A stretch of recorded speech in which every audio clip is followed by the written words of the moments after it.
ये इन्हीं को क्यों टारगेट किया गया?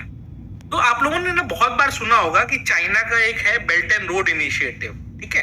तो चाइना का जो बेल्ट एंड रोड इनिशिएटिव है उसमें वो लोग क्या कर रहे हैं कि ये रोड का एक नेटवर्क बना रहे हैं जिसमें पाकिस्तान भी इन्वॉल्व है, एंड ये सब तरफ से आप नोटिस करेंगे ना तो ये सब तरफ से सर्कल किया गया है इंडिया को ही। आप देखेंगे तो नीचे भी इंडिया को ही सर्कल किया जा रहा है, ऊपर से भी इंडिया को ही सर्कल किया जा रहा है। तो चाइना का ये जो बेल्ट एंड रोड इनिशिएटिव है इसमें टारगेट मोस्टली किया जा रहा है इंडिया को ही। एंड उसके बाद हुआ क्या? तो उसके कारण क्या हो रहा है कि ये जो पोर्ट्स का नेटवर्क बन रहा है एंड ये ऊपर ये सब रूट्स जो बन रहे हैं ये इंडिया को चारों तरफ से बेसिकली चोक करने का कोशिश है। अब इस चोक करने की कोशिश में गवर्नमेंट ऑफ इंडिया ने एक प्लान लॉन्च किया था, नेकलेस ऑफ डायमंड्स करके प्लान लॉन्च किया था। नेकलेस ऑफ डायमंड में इंडिया ने क्या किया था, हवार पोर्ट बनाया ईरान में, ओमान में बनाया एक पोर्ट, फिर सिशलीज में एक पोर्ट बनाया, फिर उसके बाद इंडोनेशिया में बनाया, सिंगापुर में बनाया, वियतनाम में बनाया, जापान में एक पोर्ट एक्वायर किया। ये सारे पोर्ट्स का जो डायरेक्टली और इनडायरेक्टली आप कनेक्शन देखेंगे ना तो वो आता है इन भाई साहब से रिलेटेड, क्योंकि गवर्नमेंट का काम तो है नहीं पोर्ट वगैरह मैनेज करना, ये डायरेक्टली और इनडायरेक्टली अदानी की ही कंपनीज के थ्रू ये सब चीजें की जा रही हैं। अब काफी लोग बोलेंगे नहीं सर यहाँ पे तो इस कंपनी ने किया था, वहां तो इस कंपनी ने किया था।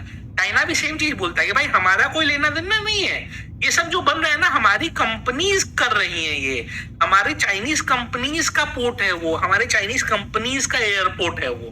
तो गवर्नमेंट ऑफ इंडिया ने भी इस तरह का ही प्लान किया कि चलो ठीक है हम भी अपनी कंपनीज के थ्रू या डिफरेंट कंपनीज के थ्रू या डिफरेंट इंडस्ट्रियलिस्ट के थ्रू या बिजनेसमैन के थ्रू ये चीजें करेंगे। एंड वो चीजें जब हम करते जाएंगे तो क्या होगा कि काफी लोग को लगेगा चाहिए तो कंपनी अपना एक्सपेंशन कर रही है, और नेचुरल बात है ना।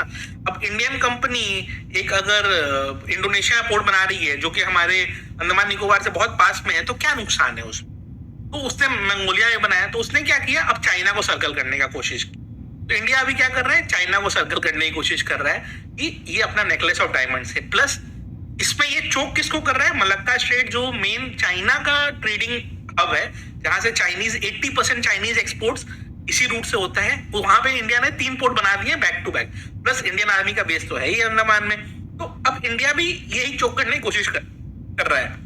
नाउ खाली उतना ही नहीं, इंडिया क्या कर रहा है कि अभी जैसे मतलब अदानी ने अभी लिया हाफिया पोर्ट इजराइल में, ये एक्सपैंड कर रहा है। तो इनका ये जो ट्रेडिंग रूट है जो सुएज कैनल से होके जाता है उसको भी ब्लॉक करने की कोशिश, ठीक है। प्लस इधर अभी रशिया के संग भी इधर में कुछ चल रहा है, व्लादिवोस्तोक भी ये एरिया बोलते हैं, यहाँ पे भी कुछ चल रहा है, तो इसको और बड़ा एनसर्कल ये लोग करने वाले हैं। तो ये जो हमारा पर्ल्स ऑफ इनका जो पर्ल्स ऑफ द ओशियन था इनका जो प्लान, उसके अगेंस्ट हमारा नेकलेस ऑफ डायमंड है, एंड नेकलेस ऑफ डायमंड उससे बड़ा सर्कल एनसर्कल कर रहा है। एंड ये जो बड़ा सर्कल एनसर्कल करेगा it is backed by US, ठीक है, it is backed by basically all the middle eastern countries, कि आप कैसे चाइना के अगेंस्ट एक प्रॉक्सी खड़ा कर सकते हैं। आप बोलोगे सर हिंडनबर्ग तो यूएस की ही कंपनी थी, उसने ऐसा क्यों कर दिया? देखिए हिंडनबर्ग कहाँ की कंपनी है कहाँ की नहीं है उससे फर्क नहीं पड़ता है। ये सब लोग क्या है, हेज फंड चलाते हैं, इनको क्या है पैसे दिए जाते हैं कि आप ये चीज करो, वो पैसे लेते हैं एंड ये चीज करते हैं। एंड सिर्फ एक ही नहीं है, ऐसी बहुत सारी कंपनीज को ये टारगेट करते हैं। एंड ये टारगेट स्पेसिफिकली मल्टीपल रीजन से किया जा सकता है। It can be because of money या कॉर्पोरेट फाइट के कारण किया जा सकता है, it can be because of politically aligned people, it can be because कि कोई एक पॉलिटिकल रीजन है जिसके कारण इसको किया जा रहा है, it can be funded by foreign governments also. तो ये सब लोग जो रिपोर्ट्स पब्लिश करते हैं ये बेसिकली होता है बेस्ड ऑन मनी। तो जो भी पैसा देगा उनके लिए रिपोर्ट पब्लिश कर देंगे। कल आप जाके उसको दे दो 50-60 हजार करोड़ रुपया, वो भी बोलेगा हाँ ठीक है ना, क्या दिक्कत है। अब सुन के आपको बहुत कम लगता है,